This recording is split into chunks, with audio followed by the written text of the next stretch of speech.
Bank vault में 20 ton वजनी दरवाजा, जबकि इसकी दीवारों में भी लोहा लगा हुआ था। बनाने वालों को इस पर इतना यकीन था कि उन्होंने बैंक वॉल्ट में सिक्योरिटी अलार्म तक नहीं लगाया, क्योंकि इसको अनब्रेकेबल वॉल्ट कहा जाता था। इसका भरम तो तब टूटा जब डकैतों ने एक मास्टर प्लान बनाया और पूरे 27 घंटों तक सिक्योरिटी को चकमा देकर इस वॉल्ट में छुपे रहे। जेम टीवी की वीडियोस में एक बार फिर से खुशामदीद। नाजरीन, ये मास्टर प्लान था क्या और ये हिस्ट्री की सबसे बड़ी बैंक रॉबरी क्यों मानी जाती है, इस पर बात करने से पहले हम सीधा चलते हैं 19 जुलाई 1976 वाले दिन पर। मंडे के दिन का सूरज निकल चुका था और फ्रांस के शहर निस में सोसाइटी जनरल नामी बैंक में स्टाफ मेंबर्स पहुंचना शुरू हो चुके थे। ये बैंक आज के दिन तक दुनिया का सबसे सिक्योर्ड और सबसे मजबूत वॉल्ट रखने वाला बैंक माना जाता था। हुआ कुछ यूं था कि रूटीन के मुताबिक बैंक स्टाफ वॉल्ट को खोलने गए। ये एक बहुत ही हैवी दरवाजा था जिसमें इंतहाई कॉम्प्लिकेटेड लॉक लगा हुआ था। उन्होंने लॉक कॉम्बिनेशन लगाया लेकिन दरवाजा नहीं खुला। अब यहाँ ये जानना जरूरी है कि ये दरवाजा पहले भी कई बार मसला कर चुका था, क्योंकि इसका वजन करीब 20 टन था। इसी वजह से अक्सर औकात ये फंस जाया करता था। बैंक स्टाफ को लगा कि हमेशा की तरह आज भी ये फंस गया है, तो उन्होंने वॉल्ट बनाने वाली कंपनी से कांटेक्ट किया।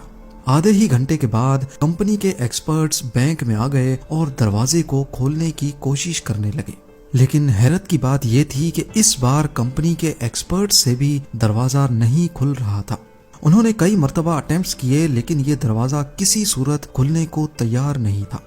बात अब सीरियस होती जा रही थी क्योंकि कस्टमर्स की लाइन लगी थी और ये अब बैंक की इज्जत का सवाल था।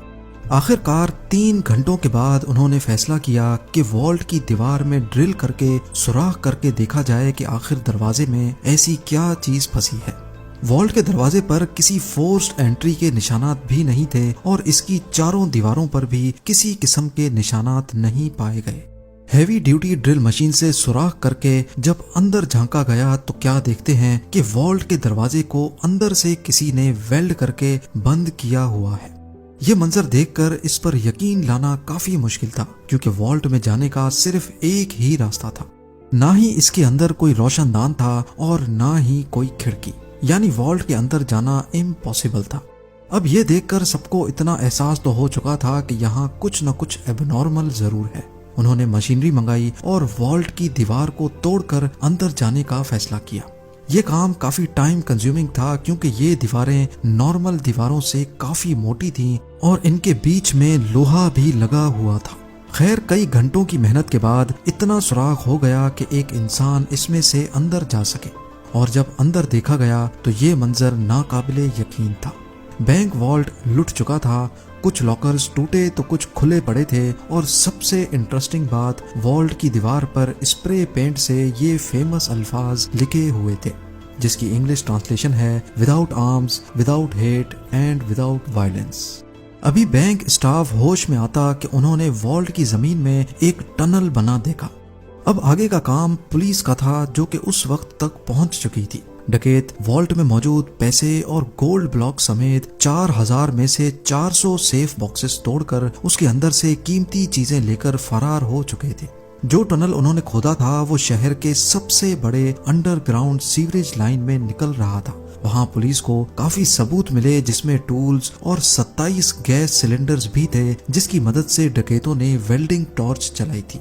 ना सिर्फ इतना, बल्कि सीवरेज लाइन में ताज़ा हवा के लिए वेंटिलेशन इक्विपमेंट और करीब 1 किलोमीटर लंबी इलेक्ट्रिकल केबल भी पाई गई। ये लूट $20 मिलियन से भी ज्यादा की थी, जिसकी आज कुल मालियत $110 मिलियन या फिर 900 करोड़ रुपयों के बराबर बनती है। ये ना सिर्फ सेंचुरी की सबसे बड़ी बैंक हाइस्ट थी, बल्कि इस पुलिस इन्वेस्टिगेशन को भी फ्रांस की सबसे बड़ी इन्वेस्टिगेशन का दर्जा हासिल है।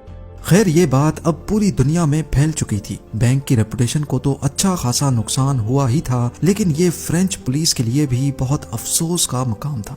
अगले कई महीनों तक पुलिस ने एड़ी चोटी के जोर लगाए, आसपास के लोगों को पकड़ा, बैंक स्टाफ को इंटरोगेट किया, लेकिन कहीं से भी डकैतों का कोई सुराग ना मिल सका। फिर 3 महीनों के बाद अक्टूबर 1976 में पुलिस को एक बहुत बड़ी लीड मिली। डकैतों के ग्रुप का एक मेंबर अपनी ही गर्लफ्रेंड की टिप पर पकड़ा जा चुका था। पहले तो वो मान नहीं रहा था, लेकिन जब पुलिस ने उसकी तबीयत साफ की तो वो फट पड़ा और पूरी गैंग का नाम ले डाला। पुलिस के लिए हैरानगी की बात यह थी कि ये गैंग छोटी मोटी चिंदी चोरियों के लिए फेमस हुआ करता था। इतनी बड़ी बैंक हाइस्ट इन्होंने ही की थी, ये बात कुछ हजम नहीं हो रही थी। इस प्लान का मास्टरमाइंड असल में कोई और ही था। इंटेरोगेशन के दौरान गैंग मेंबर्स ने पुलिस को एक शख्स का नाम दिया जो कि उनके मुताबिक चोरी का मास्टरमाइंड था। ये एल्बर्ट स्पाज़्ज़ियारी नामी शख्स असल में एक फोटोग्राफर था। जब पुलिस ने इसको अरेस्ट किया तो ये कहीं से भी क्रिमिनल नहीं लग रहा था। सिंपल ड्रेसिंग, सिंपल लाइफस्टाइल और शहर के आउटस्कर्ट्स में एक नॉर्मल से घर में रहता था। इसके आस पड़ोस से पता किया गया तो सबने यही कहा कि एल्बर्ट सीधा साधा फोटोग्राफर है जो हमेशा अपने काम से काम रखता है। लेकिन एल्बर्ट स्पाज़्ज़ियारी के बारे में पुलिस जो कुछ सोच रही थी वो उससे बिल्कुल अलग था। उसने फौरन पुलिस के सामने कॉन्फेस किया कि बैंक हाइस्ट का मास्टरमाइंड वही है। पुलिस के लिए ये केस अब तकरीबन क्लोज हो चुका था, लेकिन ये तो सिर्फ एक शुरुआत थी।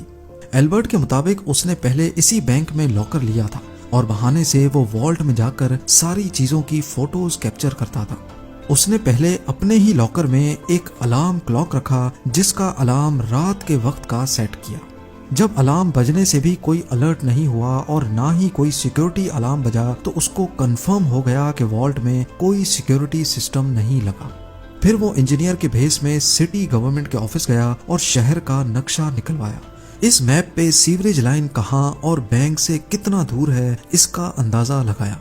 फिर उसने कैलकुलेशन की तो करीबी सीवरेज लाइन से 26 फुट का टनल खोदने पर वो सीधा बैंक वॉल्ट में निकल सकता है। अब इस काम के लिए बहुत मेहनत की जरूरत थी, लिहाजा एल्बर्ट ने शहर के एक गैंगस्टर से कांटेक्ट किया और उसको सारा प्लान बताया। उस गैंगस्टर ने अपने आदमियों को इस काम पे लगा दिया। टनल को खोदने में करीब 2 महीने लग गए क्योंकि ये काम बगैर मशीनरी के किया जा रहा था और इस काम को सिर्फ रात के वक्त करना बहुत जरूरी था जब बैंक में कोई भी नहीं होता। इस दौरान एल्बर्ट अपनी पूरी कोशिश कर रहा था कि सीवरेज लाइन के ऊपर रोड तक भी किसी को आवाज ना जाए। फिर 18 जुलाई सैटरडे और संडे वाली रात को वो वॉल्ट में फाइनली दाखिल हो गए। अगले 27 घंटों तक उन्होंने बड़े सुकून से लूट मार की, जिसके दौरान उन्होंने वहां लंच भी किया और डिनर भी, और जाते जाते ये फेमस अल्फाज लिख कर चले गए। पुलिस ने एल्बर्ट को कोर्ट में पेश किया जहां उसने जज के सामने भी अपना जुर्म कबूल कर लिया। उसने इंटेरोगेशन के दौरान अपने प्लान का एविडेंस और लूटी गई रकम की डिटेल्स एक पेपर पे कोड वर्ड में लिखी थी। उसका कहना था कि ये एविडेंस वो सिर्फ जज को ही देगा और सिर्फ जज ही इस कोड वर्ड को पढ़ सकेगा।